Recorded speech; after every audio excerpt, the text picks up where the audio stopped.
Welcome to our FanDuel TV Southwest Stakes handicapping show as we're broadcasting on all the socials from around the world. We're in Hot Springs, Arkansas, and when I say we are, it's not just me. We were on the set here earlier this afternoon over a cold afternoon of racing here at Oaklawn Park. I've got Dave Weaver joining me, Ashley Mailloux joining me. We'll check in with Andie Biancone, who's on the backstretch in just a second, I should say. But starting with you, Dave, it's a huge day of racing tomorrow, and the Southwest Stakes has a big group of horses with a lot of past to lean on as far as performances, top level performances we've seen from them during their 2-year-old seasons. Yeah, it was ice cold on Friday. It's a little warmer on Saturday. We're happy with the clear skies we're going to have. What a field it is. And Ashley, there's 2 horses in here that are going to get a lot of attention, rightfully so. It's Patch Adams, it's Gaming. They are by far and away the 2 favorites in this race, right? Absolutely. And I think there are cases to be made for both of them, right, based on their credentials to this point. But I think if you're trying to get creative and maybe look elsewhere, there are also cases against them. They both have to face different things, right? Gaming, I thought last time out, not his best effort. In the case of Patch Adams, you have to stretch out. It looks like he can do it, but you never know until race day. That is the truth. He's got the pedigree. He's by into mischief. We've seen them sprint, route, dirt, turf, all of it. So he's got a lot of things going for him, but he's got to prove it out on the track tomorrow. Andie Biancone, she's with us.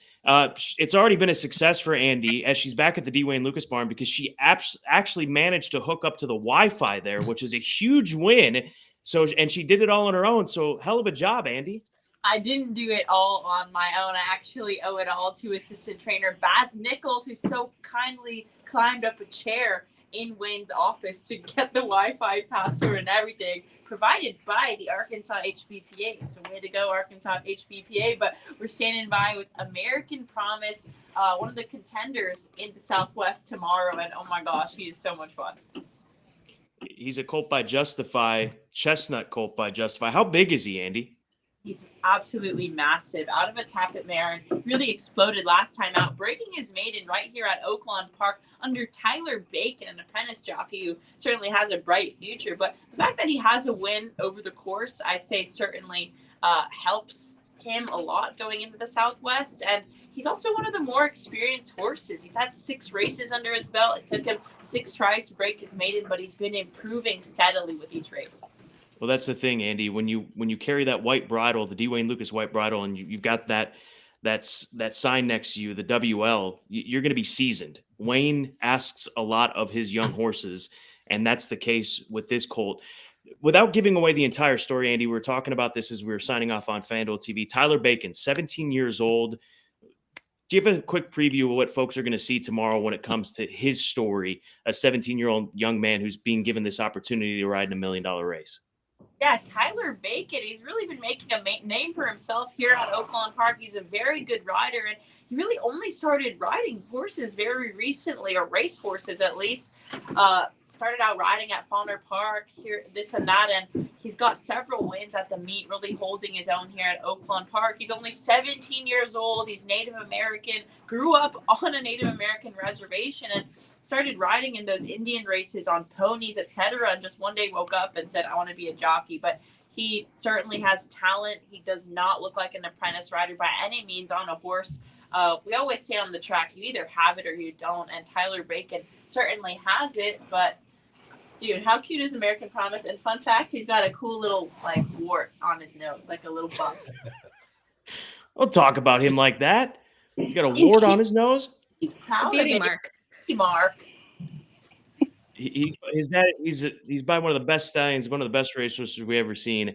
That is Justify, as we talked about. So, Andie, are we going to be checking in with you a little bit later on, or are you going to be signing off and finding some warmth? I'm a little bit cold, and I think Baz Nichols wants to get home and eat his dinner just like me. So I might leave it up to the professionals. That is you guys. And also you've got a bobblehead there, right? Where's the bobblehead? You haven't lost that yet, have you? Yeah. By the way, these cool bobbleheads of Mystic Dan will be available tomorrow at Oaklawn Park. Don't forget, he was last year's Southwest Stakes winner. Went on to win the Kentucky Derby, and see the bobblehead. It bobbles. It works. It's going. And he'll be running tomorrow on FanDuel TV in the Pegasus World Cup. It's the first time they've given away a bobblehead in a long time, if I was reading things or remembering correctly here at Oakland Park. All right, Andie, we're going to cut you loose. Let them Okay. get sleep. It's been a long day. They had afternoon training. They didn't train this morning. It's been a very, very long day for the folks out here at Oakland Park, especially back at the barns. But Dave and Ashley, let's dive into it. Let's take a look at the field for the Southwest Stakes. It's race number 10 on this 12 race card. And also a reminder, we start a little bit earlier tomorrow here at Oakland Park. It's just before 12:30 Eastern time is first post to get all 12 of these races in. And morning line favorite is Gaming. He's 2-1 on the morning line. And Dave, we haven't seen him since the Los Al Futurity, where he was expected to win, but he was a well-beaten third behind Journalism and his stablemate Getaway Car. Yeah, it's hard to be as critical to say a horse that finished third in a grade 2 race stunk, but he stunk. I mean, he was supposed to win that race hands down, big favorite. And let's face it, Journalism ran a huge race, but to lose by 6.5 lengths, and he never looked like a winner, going around the far turn, he just wasn't the Gaming that we're used to seeing. So if you can put a line through that race, he could absolutely come back and win because he's a grade 1 winner. He won the Del Mar Futurity that we're seeing here. And Juan rode him in his maiden score and is riding him for the first time since then. So I think that's going to help him as well. But he was just flat, absolutely flat last time out at Los Al. Maybe, I don't know, I don't want to say he ran back too soon because he was off, about 6 weeks. But Bob typically doesn't run Breeders' Cup juvenile horses in the Los Al Futurity. That is a race usually more reserved for a horse that just broke his maiden like Winstock last year. But a really good horse like this usually would skip that race and point towards something else. But Bob wanted to get one more race in him as a 2-year-old, didn't run his best race. We'll see if the real Gaming shows up in the Southwest. Well, Bob, Ashley, he's been a dominant force when he comes here to Hot Springs, Arkansas, to Oakland Park. Just this race alone, he's won 6 times.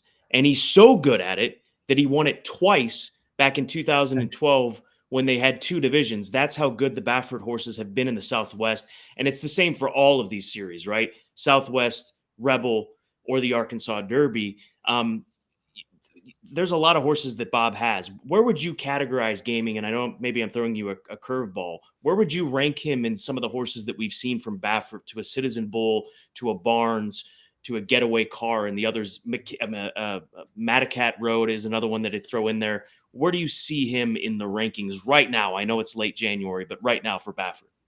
Right now, I don't think he's as good as Citizen Bull. I think a lot has to do with that performance last time out. As Dave said nicely, he stunk. I think when you watch him in the stretch, I know Los Al has that really long stretch that a lot of tracks don't have. He was almost climbing the track. He was not moving well, and made me wonder, maybe the juvenile, did it take a little bit away from him? But as we've talked about, Bob usually doesn't send these types of horses there. So to now see him show up here, I think is a positive sign. But you mentioned the Citizen Bull types. I think he's just a little below. But again, we saw the Del Mar Futurity. If that version shows up, then I would probably eat my words at that point. But he hasn't won going 2 turns. That's another aspect of Gaming. That grade 1 win was 1 turn at Del Mar. We move on to Patch Adams. He's the number 7 horse, 5-2 morning line. Just quickly, Dave, who's favored in this race at the end? Do they go to Baffert or do they go to Patch Adams? I think Patch Adams is gonna be the favorite. Maybe not by a whole lot, but everybody that I'm talking to is all in on Patch Adams. Oh, you see this win last time out at Churchill. Look at him draw away. This is your next Derby winner. Blah blah blah blah. And I'm starting to buy into that. A lot of my friends are really high on Patch Adams, and we can see why. This was a monster win, gear down, under wraps. Could have won by much more, and probably the way he's running through the finish line there is going to have no problem whatsoever with the added distance. Ashley, do you agree? I don't think the distance is an issue for him. I mean, to look at how comfortable he was winning that, and he was, as the run line says, he was under wraps, right? I mean, visually, it's an impressive effort. But for me, as I go back to the race at Churchill, as visually impressive as it was, when you go to horses next out, no one's really run well out of the 4 that have come back. Their figures are pretty light, and it's a tough assessment. I think, too, when we think about these races, if you're betting, right, you're trying to look for value. I do think he's going to be played very hard in here, and I think rightfully so. But I don't know. I keep on going back. Do I think he'll be favored? And it's one of those wise guy horses now, too. Not that he's a huge price, but I still think Gaming will go off favored. Well, let's take a look further at Patch Adams because he's a horse that Brad Cox has kept. He's got about 60 horses right now in Florida at Payson Park. So he has avoided the weather here in Hot Springs and the lack of training in the mornings at times, and also the weather in which they encountered at fairgrounds, as we have seen with all the snow that hit New Orleans over the last week or so. So he's been working at Payson, and he ships in here to Oaklawn Park to tackle this group. Do we have the works? I believe we have a chance to see these workouts. If I'm not mistaken, we do. We take you back to his workout. This is January 12th in extreme slow motion, where he actually passes his workmate at Payson 101.1. So, however you want to analyze this, Dave, I mean, I think it's got to be viewed as a positive that he hasn't had to deal with the weather conditions that the South has Sure. between Hot Springs and Louisiana. And that's Hit Show that he was training against. And Hit Show came back and won the Louisiana Stakes at Fairgrounds. I think it's a huge advantage to be training in Florida with the weather that they've had here at Oaklawn Park, and it should set him up for being very fit. Now, this was the most recent workout where I don't know if you want to say it wasn't quite as good, but I don't know. Are we that as impressed with this one? Although this is at least in full speed. Well, I think that we'll have to let it play out. I know that he doesn't pass his workmate. So how does this play out in the end? I mean, right now, looking at this, they're not quite far from being even on even terms here, Ashley. So, is this enough to hold it against them? I mean, he passes the horse, they hit the wire there. Does he pass him past the wire? I don't see that as being a negative because they're galloping out way past the wire here, not galloping, almost You working just well expect past him the to wire. go and open up 5 anytime you're a horse of the caliber that we think he is. But it's not like he was struggling to do it. You're right. I don't agree with that necessarily, though. Like, I understand that he's been so flashy in his races, right? Especially, obviously, last time out. But there's so much that goes into the work, right? What you're trying to get out of it and what you're trying to achieve. So, Scott, I kind of agree with you in the fact that, they're nose and nose at the wire. And you mentioned they gallop past the wire for quite a ways. I think it's a fine work. And I understand the expectation, but sometimes I think expecting so much out of a work, why do that when you're trying to prep for the $1 million race? Just get what you need out of it. And I think, the big point here is we spoke to some trainers today with the conditions. I mean, from a fitness edge, he's been able to get to the track and really do his thing, where here they're jogging in the shed row. It's very different.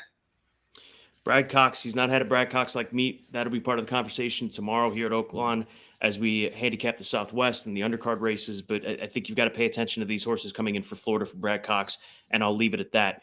Mark Cassie's had a remarkable meet here at Oaklawn Park. I mean, everything that he has sent out has run well, it seems. And Sandman is part of that success. He's the number 6 horse in here. He's 5-1 in the morning line. He's got a brilliant pedigree. Tap It out of Distorted Humor first stand. They paid $1.2 million for him at OBS in March of last year.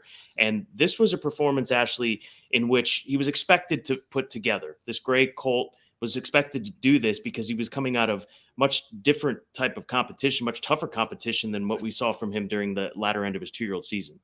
Yeah, he was expected to do that. And I think kind of looking at the performance, I don't know what your thoughts of it visually were, but he was trying to get out a little bit. He still has the quirks and maybe a little bit of grayness, which we talk about with the tappets. We see that a lot, right? That they take a little bit to develop. And when I look at him, I'll be honest, I really do like him. He's sort of my pick in here, but he needed to do that for me to back him here. If he's second or third there, I don't think I can use him. But I also think from a trip perspective, he's a little interesting in the fact that he was able to close from off of it. We really haven't talked about the pace dynamics here, but I wonder if that could set up for him. What do you think, Dave? For me, it seems like every time they step him up and face the greatest stakes horses, he doesn't deliver. So he breaks his maiden, goes in a couple of grade 3s, also ran, and then drops in against Allowance Company last time. Good enough to beat Allowance Company. Is he good enough to win a $1 million race? He still needs to prove that. American Promise, we got up close and personal with him thanks to Andie. Let's roll back his last race. This was his maiden win. It took him 6 tries, Ashley, to break his maiden, and also this was on an off track. You've got to keep in mind, as you can see, the moisture in the track, a muddy track here at Oaklawn.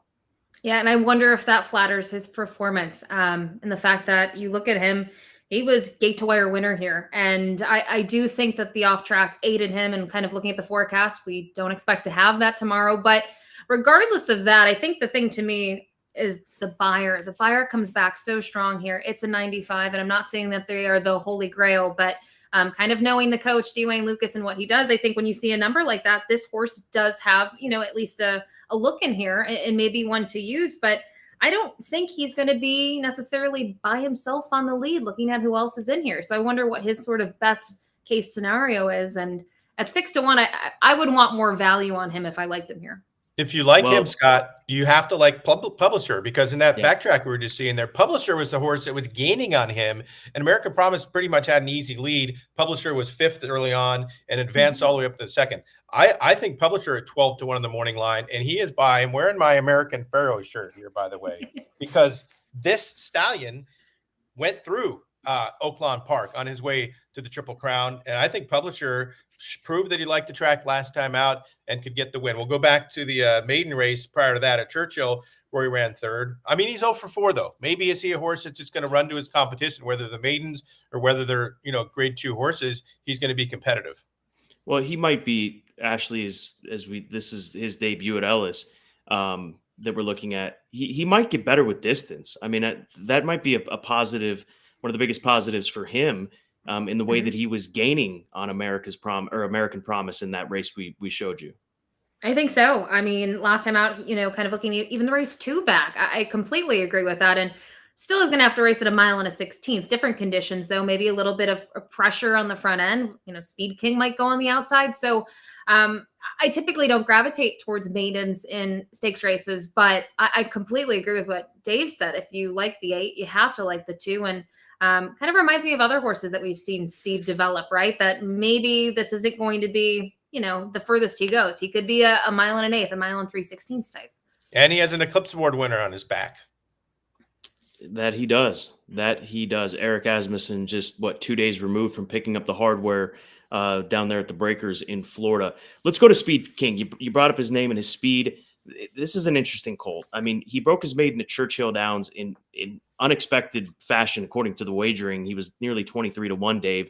Then they go 2 turns immediately in start 2. He sets the pace in the Remington Springboard Mile. FanDuel TV took you live on site there, and he gets run down by Cole Battle. And that's a positive, because we saw what Cole Battle was able to do in the Smarty Jones in winning it.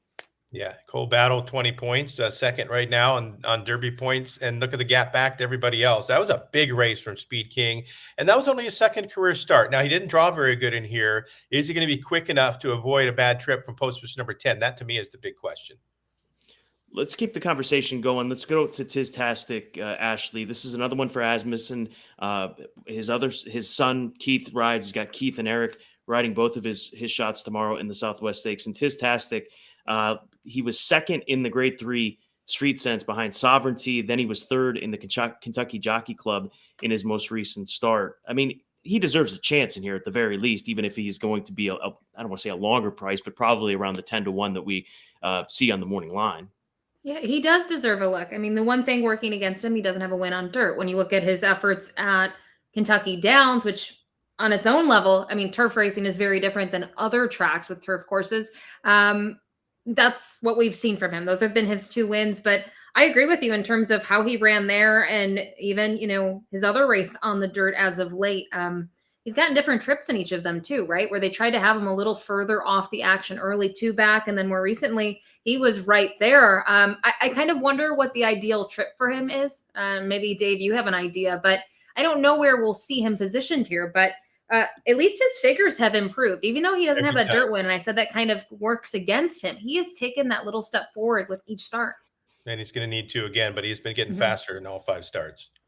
All right, that's our look at the Southwest Stakes. That's race number 10. We'll have much more, obviously, on that race to its fullest tomorrow on FanDuel TV, so make sure you tune in throughout the entire day. But let's move on to the Martha Washington. This a key prep for the Kentucky Oaks picture, and a field of 6 will line up, and I think it's pretty clear that Quiet Side is going to be the favorites in this race for trainer Johnny Ortiz. She broke her maiden. She's done nothing but running grade 1 and grade 2 company in her last 3 races since breaking her maiden. She was second and third to Immersive, our 2-year-old champion filly of last year. Dave, I think that she'll be a clear heavy favorite in this race tomorrow.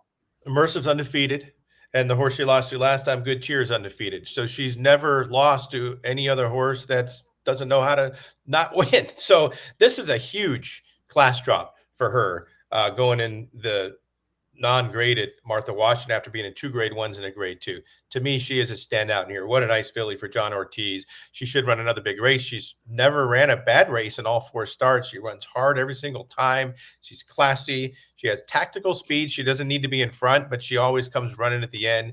She's 8-5 in the morning line. I don't think you're going to get it. I think she's going to be right around even money.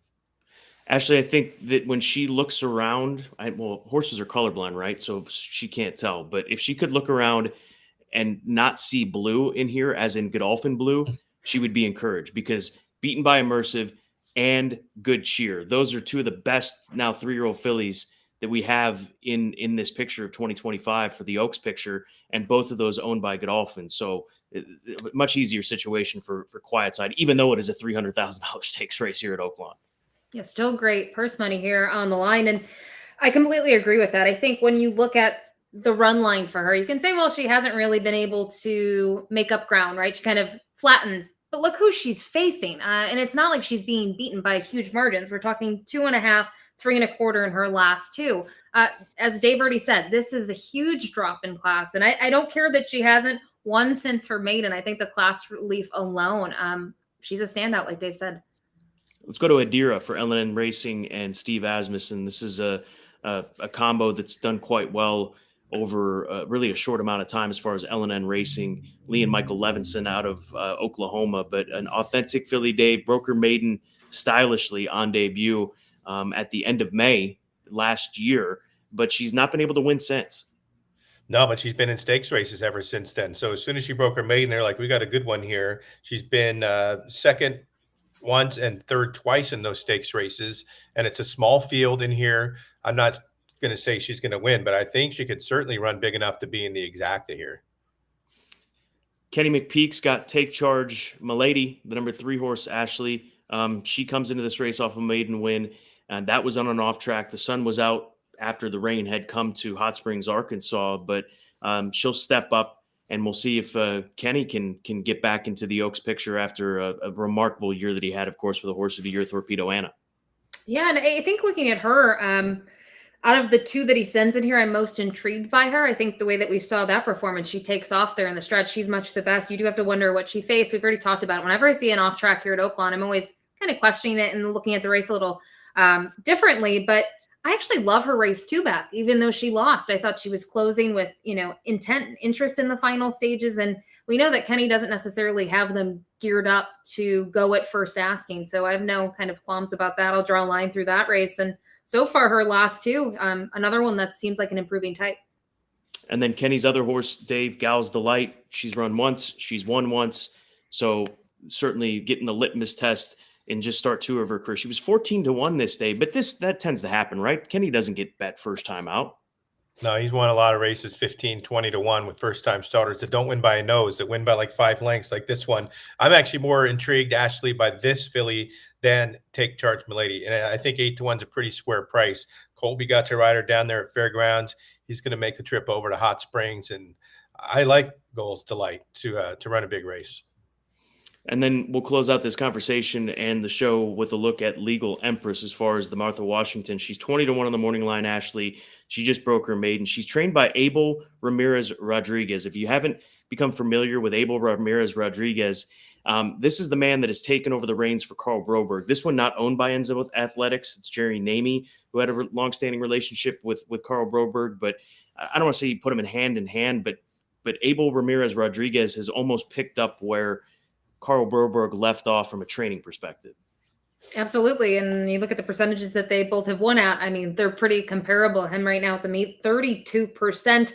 I don't know what to do with Legal Empress in terms of can I see this horse sticking around in the exotics? It's a little bit of a tough sell for me. The figures are a little bit lighter than others. I do think, though, at least worth a talking point based on the fact that she draws the outside and she wants to be forward from the gate. So if she's going to be there, who else is going to be in the action, and do they lock up early, or what's sort of the situation? But for me, I'm going to pass on her.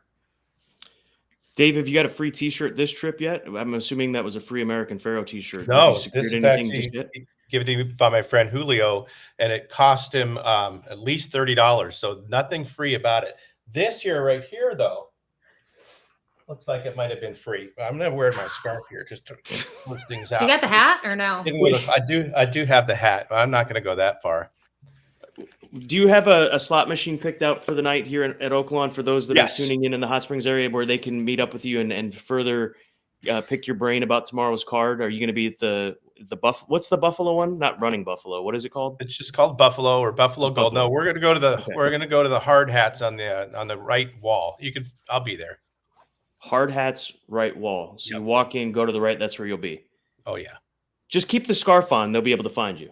Oh, very much so. Actually, here, I'll just take it all the There way. we go. Yeah. Yeah, there's Cousin Eddie. Cousin That Eddie's was joined me, the show. because Jerry said earlier in the chat that it looked cold today, and this is what cold looks like. Just you'll have a tall boy can with that hat on, right? And you'll be Cousin Eddie. Pretty much so. Yeah. Yeah. Put some slippers on. The blank's full, right? Can I say that? No, you can't say that. Yeah, I shouldn't. Family say that. show. It Just is need a family robe. show. There's a robe in the closet, Dave. Go put the robe on. You want the and robe walk out too? of the casino with that. Yes. We can't close at the show without Dave putting on the robe. So this is going to complete the look. Should we have him stand on the bed, Ashley? So we can get Probably. Maybe do a twirl. I told him he's a fashion icon earlier, and now I'm really regretting it. If it wasn't Southwest Steaks Day tomorrow, this would be the outfit to kick off the show. Maybe on Sunday, and Jerry's laughing right now in the chat room. Maybe on Sunday we can coax Dave to do his first segment with this. Now that And a cigar. that is classic. There you are. There. You are Actually, set. I might wear this tomorrow. It's warm. It's Southwest Steaks Day, Dave. Let's save it for Okay, I can we brought save a it for suit. Sunday. We're good. Pass it up. All right. Dave, Ashley, thank you. Andie, hopefully she's gotten somewhere warm. We showed it to you, but we got full on-site coverage tomorrow here at Oaklawn Park on FanDuel TV. Of course, you can wager in the FanDuel Racing app. If you don't have an account, scan that QR code. No sweat first bet if you sign up for that account. And as we've talked about, you don't even if you have a TVG account, you can go over and sign up for a FanDuel Racing account. Take advantage of that $500 no sweat first bet, because tomorrow's the day to take advantage of it, right? Any day's the day, but if you hadn't done it yet, yes, tomorrow. All right. For Andie, for Dave, for Ashley, I'm Scott. We'll see you tomorrow here at Oaklawn Park. 12:25 first post, 12 race cards, Southwest Stakes, Martha Washington. That's the focus. We'll see you tomorrow on FanDuel TV.